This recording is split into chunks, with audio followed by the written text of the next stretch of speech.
Assalamualaikum warahmatullahi wabarakatuh. Berjumpa lagi dengan Trimble Teknik. Oke, melanjutkan video minggu lalu. Video kali ini akan membahas cara mengurangi resiko penggunaan mata circular saw pada gerinda dengan menggunakan dimmer tentunya. Kalau yang belum melihat video pembuatan dimmernya bisa cek video sebelumnya atau klik saja tombol i di atas, maka akan terbuka video tersebut.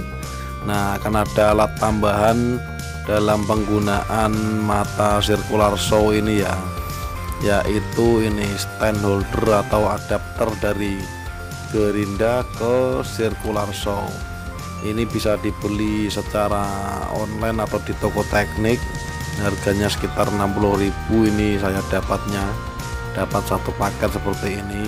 Sedikit bercerita mengenai mata circular saw ini, pengalaman pribadi saya ya.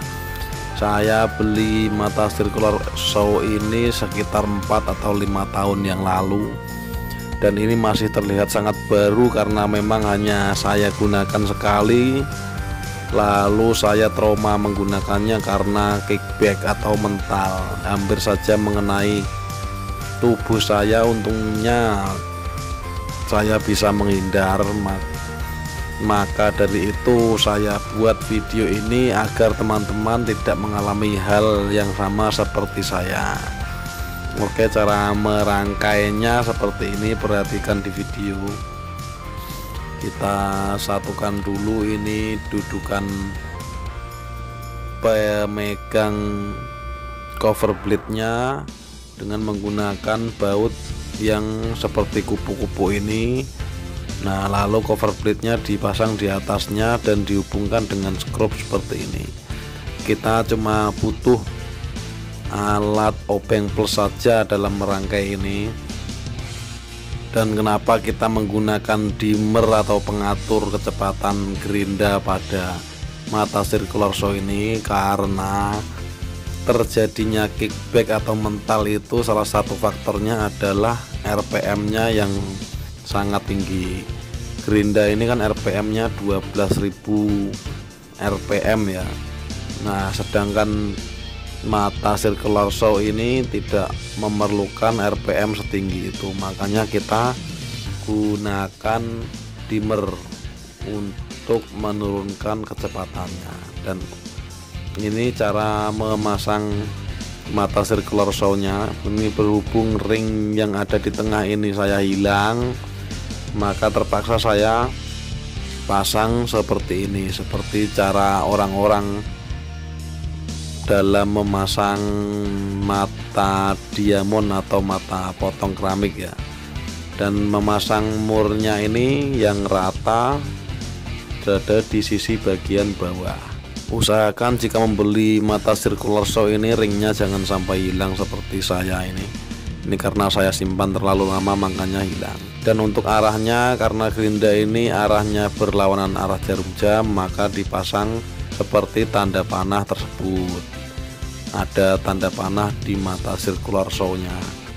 Kita juga bisa mengatur ketinggian dari mata circular saw ini sesuai dengan ketebalan kayu yang akan kita potong. Ini maksimalnya sekitar 2 cm ketebalan yang mampu dipotong. Dan untuk pegangan yang lebih kuat kita pasang hand grip ini ya. Ada beberapa merek jika kita membeli gerinda dapat sekalian hand gripnya ini, tapi kadang juga tidak ada dalam beberapa merek. Kita bisa membelinya secara terpisah. Oke, sekarang kita coba hubungkan dengan dimmernya. Oke, tidak lupa saya ucapkan terima kasih kepada teman-teman yang sudah subscribe channel ini. Saya doakan semoga sehat selalu. Dan untuk yang belum subscribe atau yang baru pertama kali melihat channel ini, silakan melihat-lihat dulu isi channel. Jika merasa cocok dengan konten-konten saya, silakan klik tombol subscribe. Nah, sebagai panduan saat pemotongan kita nanti, kita beri tanda saja ini di depan mata circular saw-nya agar pemotongan kita nanti tetap lurus. Ini sejajar dengan mata circular saw-nya.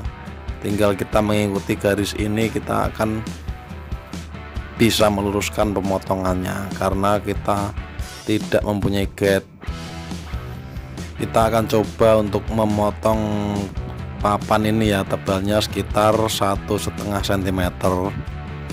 Dijepit dengan menggunakan G-clamp seperti ini. Jika teman-teman tidak mempunyai penjepit seperti ini, bisa dipaku dulu pada mejanya atau dijepit dengan kayu lain lalu dipaku. Usahakan jangan mudah bergerak. Nah, kita coba pada kecepatan paling rendah dulu ya. Genggam gerinda dengan erat, lalu dorong ke depan sewajarnya saja, jangan terlalu dipaksa.